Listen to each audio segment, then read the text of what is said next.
Hello, and thank you for tuning in to the Appraisal Institute's latest video regarding the important issue of diversity, equity, and inclusion. My name is Brent Roberts, and I'm pleased to introduce this topic and a few individuals who have been instrumental in working with legislators and regulators in Washington, D.C., and in state capitals around the country to help policymakers better understand the important work of appraisers and the role of appraisals. Associations and companies across America, including the Appraisal Institute, have been taking a hard look at what they're doing related to DE&I, and many have determined they need to do more. The Appraisal Institute has been amplifying and accelerating internal initiatives and partnerships to bring about positive change, including advocating for our organization's membership and the valuation profession as a whole. Today, you'll hear from Bill Garber, Appraisal Institute Director of Government and External Relations, Byron Miller, SRA, AI-RRS, a member of the Appraisal Institute's Government Relations Committee, who played an important role in the passage of appraisal-related legislation in Minnesota, and Scott Dibiasio, Appraisal Institute Manager of State and Industry Affairs.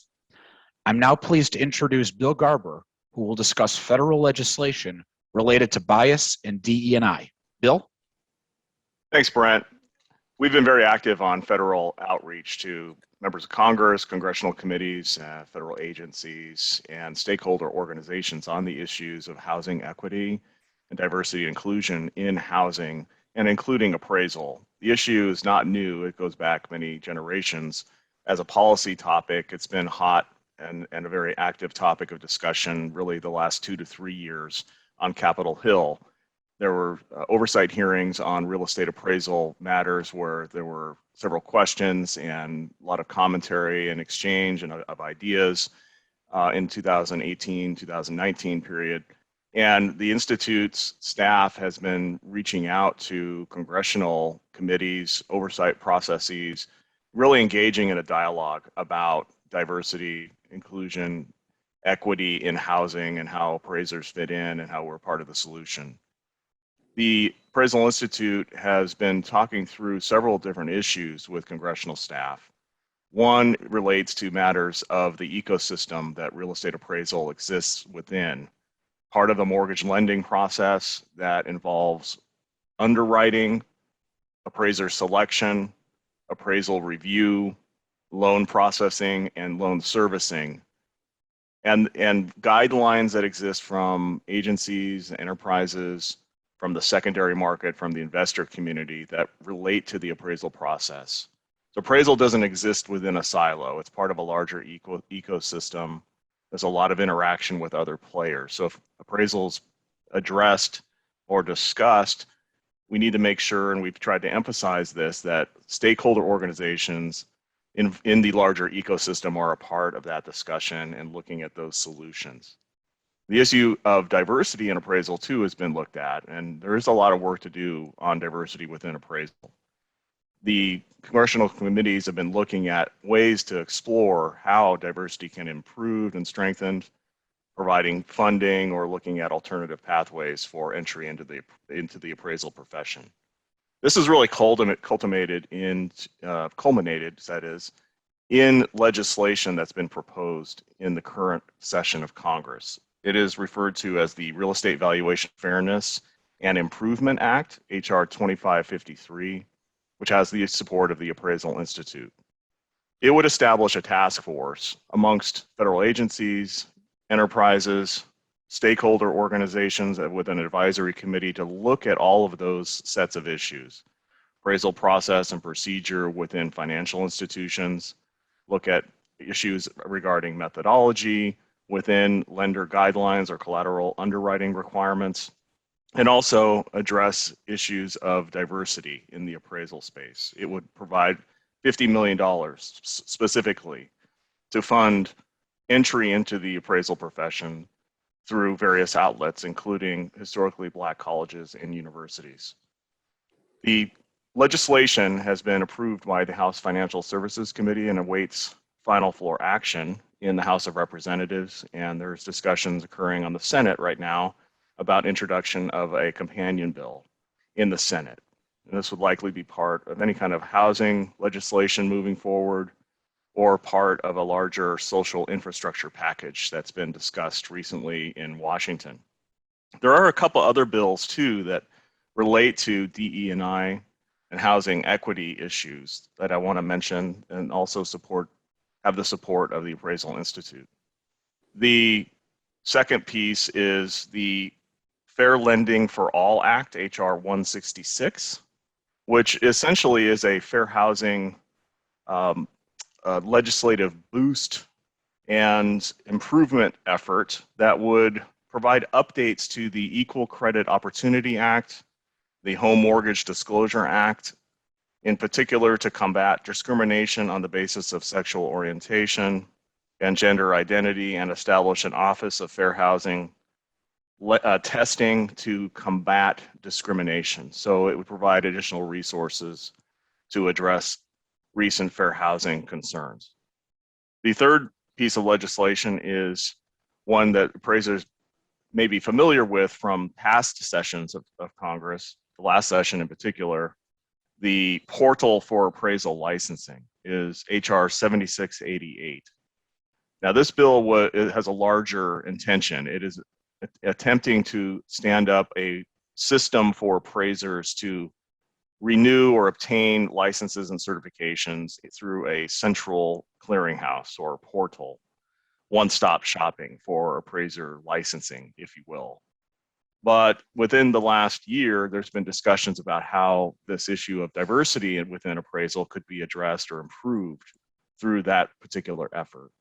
We anticipate that this bill, which was introduced in the last session, will be reintroduced in the current session of Congress. This very same structure and arrangement as it was introduced before, but with an included provision, an additional component relating to a survey or a census within the appraisal profession to really establish a baseline from which the diversity ranks exist within the appraisal profession today. The survey and census is something that the appraisal subcommittee has already announced and has actually begun to build out and work on already. But this would establish or affirm it in legislation to be conducted over a period of time, perhaps once every 5 years, a requirement for the appraisal subcommittee to issue a report to Congress on the diversity makeup of the appraisal profession through a census or survey. So that legislation too enjoys bipartisan support from the Appraisal Institute, and we think it's part of a larger package of legislation to improve overall housing equity going forward. Now, moving on to the regulatory side, federal regulatory side in particular, the discussions on Hill, of course, have had impacts within the new administration. The new administration has made this, of course, a priority going forward. It's been part of their campaign for several years, and they have really springboarded since coming into within the new administration.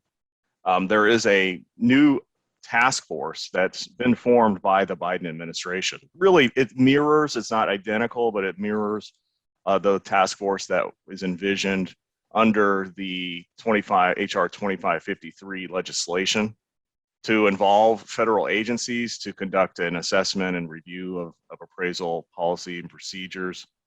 And that has just been announced in the first week of August and officially commenced through an organizational meeting of various principal agencies. And the goal here is to look at real estate appraisal process and procedure within the federal agencies, the loan guarantee agencies, the government-sponsored enterprises, really the housing finance system, if you will, to look at these same sets of issues around methodology, but also around procedure, such as reconsiderations of value and how financial institutions process valuation appeals, or what kind of rights and responsibilities exist around an appeals process to a consumer. The task force is one that the Appraisal Institute supports. It's a noble effort. There will be stakeholder outreach and input throughout this process. We understand there's going to be several subcommittees established to look at various issues or areas. And the appraisal profession will be very much a part of that dialogue moving forward. And we have a lot of hope that it will result in consumer improvements and the strengthened housing equity environment within our housing finance system. I see several different opportunities with this task force moving forward. We were likely to see a set of recommendations within a 6-month period of time. So in early 2022, there will be a report issued by to the administration, to the White House, with some findings and recommendations moving forward. I think that we're like kind of two different buckets. There'll be some reforms that could be done rather quickly through various regulatory changes, and then there'll be a set of longer-term recommendations that likely would go to Congress or require congressional authority. Some of the issues that are likely to be addressed are those reconsideration of value processes and procedures. There's no question those are likely to be standardized or strengthened with a pro-consumer tilt, or with a lens around consumer appeals processes going forward. I think you're also likely to see some changes to disclosure requirements for financial institutions around the Home Mortgage Disclosure Act.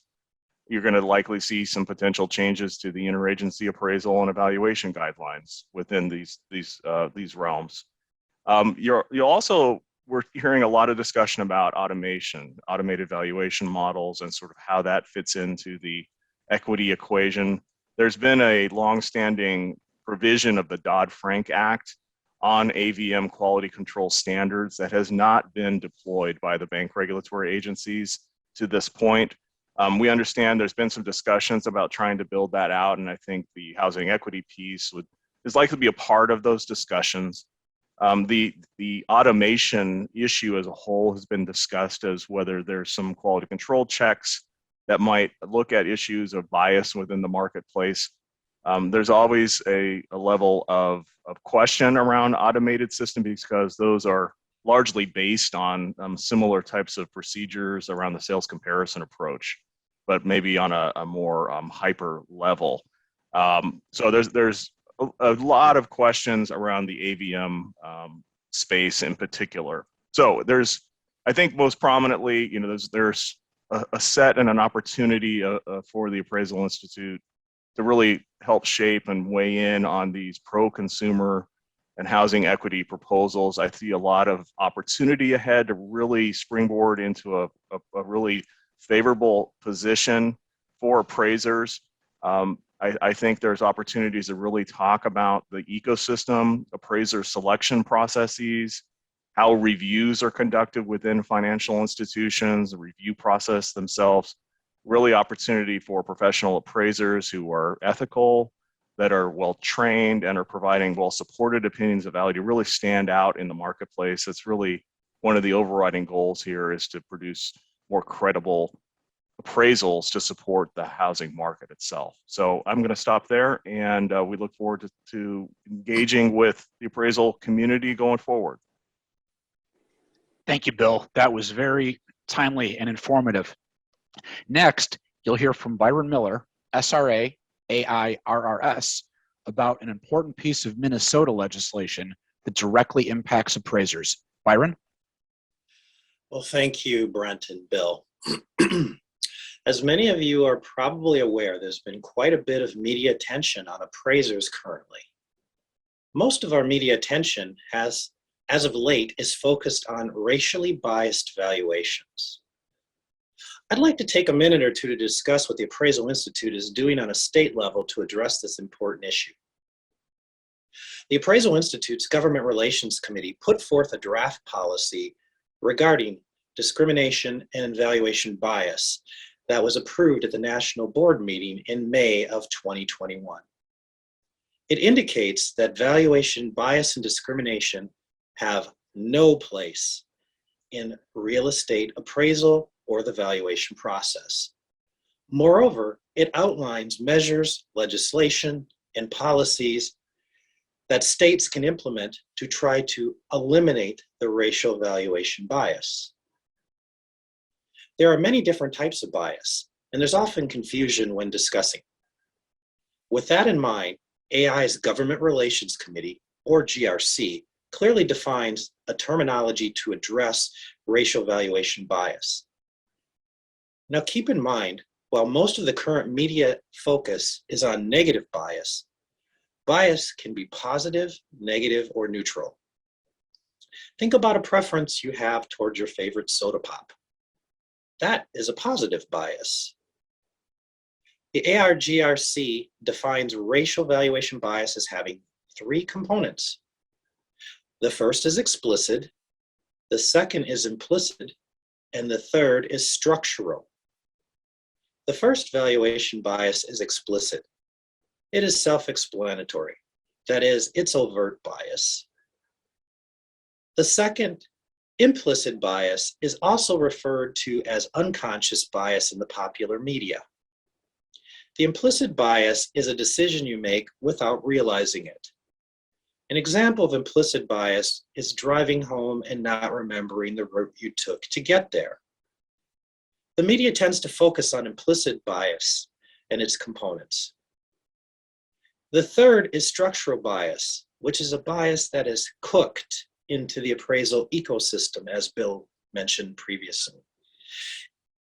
Specifically, it has a history based on local and federal policy decisions, deed restrictions, building covenants, and redlining.